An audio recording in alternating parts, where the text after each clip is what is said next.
주신 말씀을 우리 함께 읽겠습니다. 명절의 가장 중요한 날인 마지막 날에 예수께서 일어서서 큰 소리로 말씀하셨다. 목마른 사람은 다 나에게로 와서 마셔라. 나를 믿는 사람은 성경이 말한 바와 같이 그의 배에서 생수가 강물처럼 흘러나올 것이다. 이것은 예수를 믿은 사람이 받게 될 성령을 가리켜서 하신 말씀이다.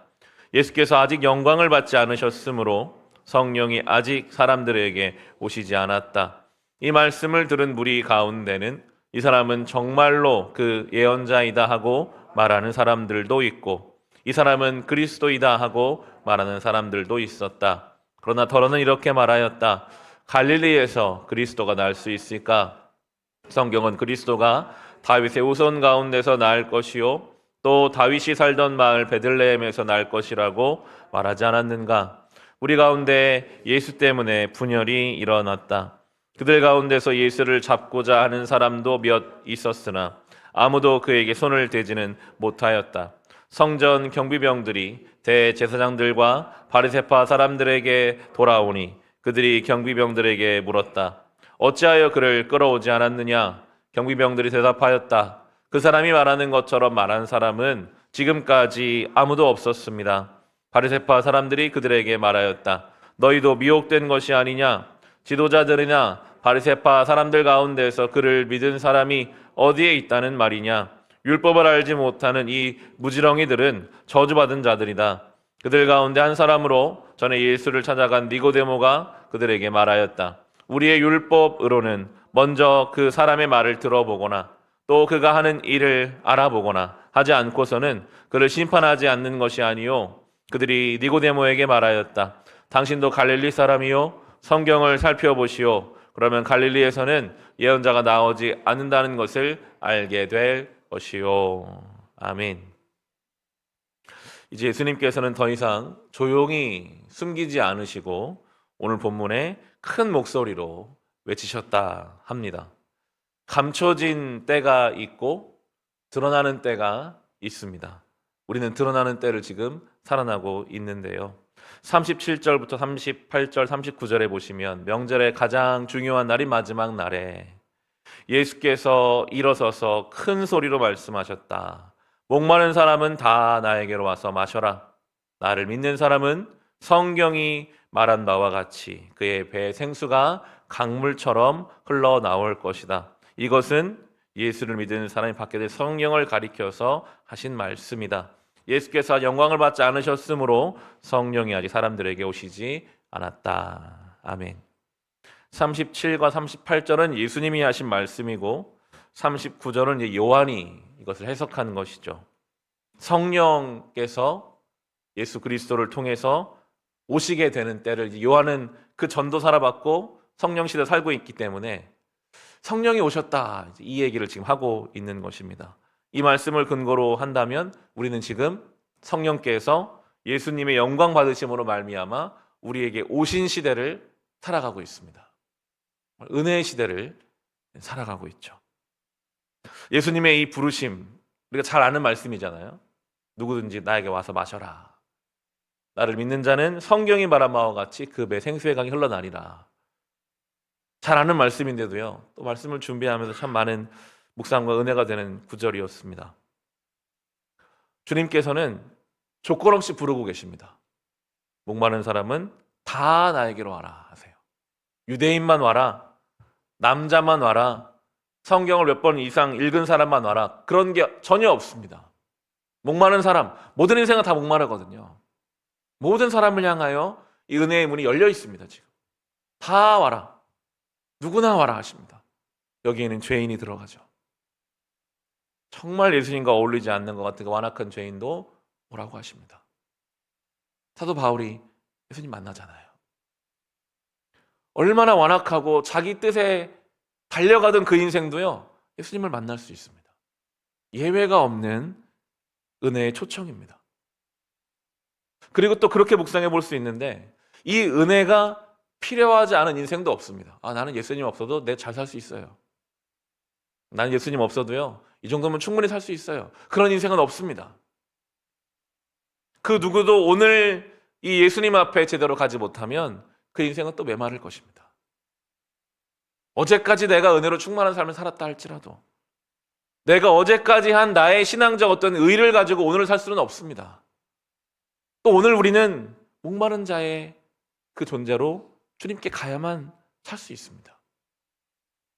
이 은혜와 겸손이 한 자리에 있는 것입니다. 이게 복음적인 사고방식이더라고요. 은혜가 필요하지 않은 사람 아무도 없고 누구나 그 은혜를 경험할 수 있습니다. 우리 안에 여기에 반하는 것들이 때로 있어요. 주님은 누구나 오라고 하시는데 우리가 때로 누군가를 재단합니다. 저 사람은 저래서 안 되고 이 사람은 이러니까 은혜를 못 받는 사람이고, 때로 은혜가 없이도 살 것처럼 생각할 때가 있습니다. 이 정도면 내가 할 수 있고, 이 정도 됐으면 내가 주님 없어도 할 수 있다. 그게 그렇게 의식하지 않아도 우리의 죄된 본성이 막 그렇게 작동이 돼요. 그래서 우리는 또 이 말씀을 붙잡아야 합니다. 오늘도 나는 은혜가 필요한 인생이다. 그 누구도 이 은혜에 예외되는 사람은 없다. 주님이 그렇게 부르셨으니까요. 그리고 생수가 강물처럼 흘러갈 것이다. 이게 에스겔서에 나오는 그 성전에서 물이 흘러나오는 것을 예수님 지금 말씀하고 계시는 거죠. 그런데도 이제 이 예수님 말씀을 듣고는 사람들의 의견이 나눠지기 시작했습니다.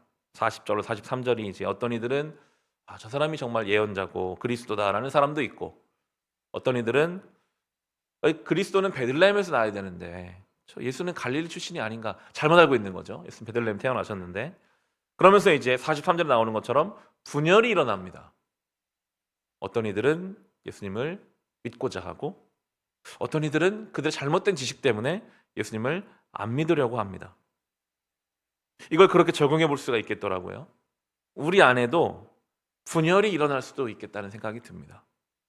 우리 인생의 어떤 영역은 예수님을 받아들이려고 해요. 죽음 이후에 천국에 대해서 우리는 받아들이고 싶어 합니다. 그 믿음으로 우리는 다 받아들이죠. 그런데 어떤 영역에 있어서는 그리스도를 모르는 사람처럼 분열된 내용으로 내 어떤 지식 때문에, 내 생각 때문에, 잘못된 어떤 내 지식 때문에, 예수님 베들레헴 태어나셨거든요. 근데 그걸 내가 모르는 상태에서 자기가 아는 그 지식으로, 아니 그리스도는 베들레헴에 태어나야 되는데 예수는 베들레헴 출신이 아니잖아, 예수는 그리스도 될 수 없어 라고 잘못된 지식을 가지고 스스로 그 분열된 삶을 사는 것처럼 우리가 인생이라는 이 길을 걸어오면서 내 안에 쌓여진 어떤 지식들이 있습니다. 사람을 바라보는 것, 인생을 살아가는 것, 어떤 조건, 상황, 그런 것들이 그리스도를 받아들이지 못하는 내 삶의 어떤 분열된 영역으로 나타날 수가 있겠더라고요. 자녀를 대함에 있어서, 경제적인 일에 있어서, 사람을 대하고 세상을 바라봄에 있어서 분열될 수 있습니다. 근데 그 부분을 잘 들여다보면 내가 안다고 생각했고 내가 확신하고 있는 거라고 생각했지만 아주 시작부터가 잘못된 확신일 수 있고 시작부터 잘못된 지식일 수가 있거든요. 늘 우리는 겸손하게 주님의 은혜를 구해야 할 것입니다. 예수님을 잡으러 갔던 성전 경비병들이 있었습니다. 대제사장이 보냈어요. 예수를 좀 잡아와라. 근데 이들이 그냥 돌아온 거예요. 군인은 명령에 목숨을 걸고 복종을 해야 되거든요. 명령에 불복종한다는 것은 어떤 의미에서는 목숨을 잃을 수도 있는 일입니다. 물어요. 왜 너희가 예수를 끌어오지 않았느냐? 그들의 대답이 46절에 보시면 우리는 그렇게 말하는 사람을 본 적이 없습니다. 그런 말을 합니다. 그런 거죠. 그분은 잡아올 만한 분이 아니었습니다. 나는 명령에 따라 죽고 사는 사람이지만 내가 볼 때는 그분은 잡아올 만한 분이 아니었습니다. 그런 말을 합니다. 세상은 예수님을 제대로 만나면 다 이 경비병들처럼 대답할 수밖에 없습니다. 율법을 모르고 명령을 따라 죽고 사는 존재라 할지라도, 저 세상에서 물질을 따라 순간의 쾌락을 따라 죽고 사는 존재라 할지라도 진리이신 예수님을 만나면요, 그 앞에 반응할 수밖에 없습니다. 그 진리의 힘입니다. 아무리 지금 이 세상이 미디어적으로 교회에 대해서 비난하고 기독교 이미지가 안 좋다, 그건요 2차적인 문제예요. 예수님을 만나면요 누구나 반응하게 되어 있습니다. 그건 정말 중요한 문제가 아닙니다. 예수님을 만나면 그분의 말씀은 다르거든요. 우리는 그런 말을 들어본 적이 없습니다. 우리는 그분을 잡아올 수가 없습니다. 우리가 할 일은 그래서 그 예수님을 온전하게 드러내는 것이 우리가 할 일일 것입니다. 오히려 율법을 잘 안다고 하는 대제사장들이 예수님을 제일 못 알아듣죠. 제일 모릅니다, 예수님을. 율법에 그런 말을 하잖아요. 너희가 율법을 모르는 무지렁이다. 저주를 받은 자들이다. 그런 이야기를 하는데 실은 스스로가 율법이라는 이름으로 가장 율법적이지 못한, 예수님 알아보지 못한 이 모습을 보며 저 같은 이제 목사는 그런 생각을 하게 되더라고요. 경계의 심을 갖게 됩니다. 율법이라는 이름으로, 성경이라는 이름으로 예수님을 못 알아보고 있지는 않을까. 우리가 교회라는 틀 안에 있지만 가장 경계해야 될, 예수님을 가장 못 알아보는 우리의 모습이 되지 않기를 우리는 기도해야 할 것입니다. 예수님이 오늘 38절을 다시 보시면 나를 믿는 사람은, 믿는다는 것이 무엇인가 말씀하실 때 성경이 말한 바와 같이, 에스겔서를 말씀하는데 그의 배에서 생수가 강물처럼 흘러나올 것이다 하십니다. 믿는다는 것은 생수가 흘러나오는 것입니다.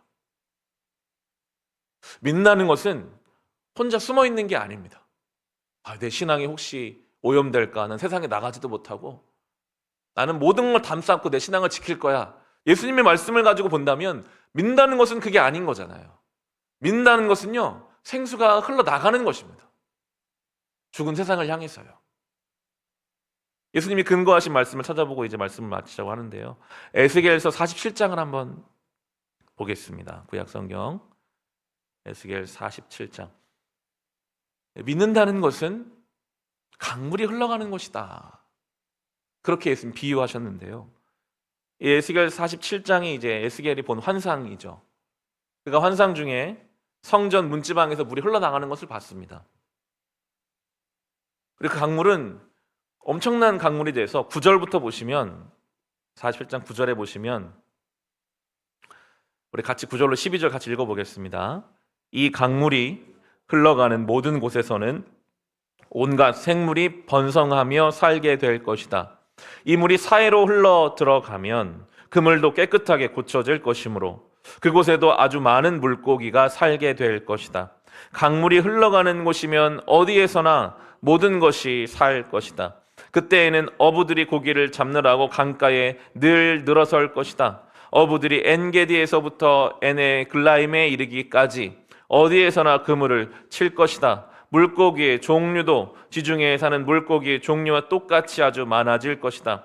그러나 사해의 진펄과 개펄은 깨끗하게 고쳐지지 않고 계속 소금에 절여 있을 것이다. 그 강가에는 이쪽이나 저쪽 언덕에 똑같이 온갖 종류의 먹을 과일나무가 자라고 그 모든 잎도 시들지 않고 그 열매도 끊이지 않을 것이다. 나무들은 달마다 새로운 열매를 맺을 것인데 그것은 그 강물이 성소에서부터 흘러나오기 때문이다. 그 과일은 사람들이 먹고 그 잎은 약재로 쓸 것이다. 아멘. 예수 말씀이 이 말씀입니다. 성경에 이른 것과 같이 이런 생수가 흘러나올 것이다. 예수를 믿는다는 것은 저 죽어가는 세상을 향해 우리가 흘러가는 것입니다. 거기서 날마다 열매를 맺게 되는 것이고 약재로 쓰이게 되는 것이고 생명을 살려내는 것입니다. 사해와 같이 죽은 바다가 그 강물이 흘러가며 살 것이다 하십니다. 이 사순절 기간 주님이 세상을 위해 죽으시고 다시 사셨으니 이제 우리도 어떻게 내가 이 믿음을 흘려보낼 것인가. 살리는 말을 하십시오. 여러분의 가정 안에서 누군가를 살리는 말을 하셔야 됩니다. 누군가를 살리는 사랑의 섬김을 해야 합니다. 그게 믿는 자가 할 일이라고 말씀하셨으니까요. 그렇게 믿는 자로 우리의 배에서 생수의 강이 흘러가는 인생을 살아가게 되기를 주님의 이름으로 축원합니다.